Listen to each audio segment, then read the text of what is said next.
শহরের উত্তর থেকে দক্ষিণ কম বেশি সমস্যায় পড়েছে গোটা শহরবাসী। বিভিন্ন অলিতে গলিতে জল জমেছে।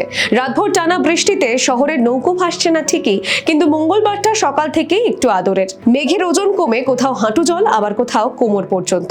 শহরের কোথায় কি পরিমাণ বৃষ্টি হয়েছে দেখুন সেই তালিকা। নিম্নচাপের অবিরাম ধারাপাতে সকাল 6টা পর্যন্ত দক্ষিণ কলকাতার যোধপুর পার্কে সব থেকে বেশি 133 মিলিমিটার বৃষ্টি হয়েছে। গড়িয়াতে 53 মিলিমিটার, মোমিনপুরে 38 মিলিমিটার, বালিগঞ্জে 35 মিলিমিটার, ধাপায় 34 মিলিমিটার, ঠনঠনিয়া, মানিকতলা, তপসিয়ায় 31 মিলিমিটার, কালীঘাটে 28 মিলিমিটার, বেহালায় 27 মিলিমিটার করে বৃষ্টি হয়েছে।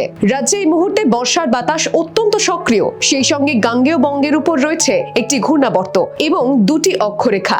এর প্রভাবেই বৃষ্টি হচ্ছে দক্ষিণের বিস্তীর্ণ অংশে। কলকাতাতে সোমবার রাত থেকে নাগাড়ে বৃষ্টি চলছে। এর ফলে শিয়ালদহ মেন শাখাতেও কিছু জায়গায় লাইনে জল জমতে শুরু করেছে। মঙ্গলবার সকাল থেকেই কিছু ট্রেন নির্ধারিত সময়ের চেয়ে দেরিতে চলাচল করেছে।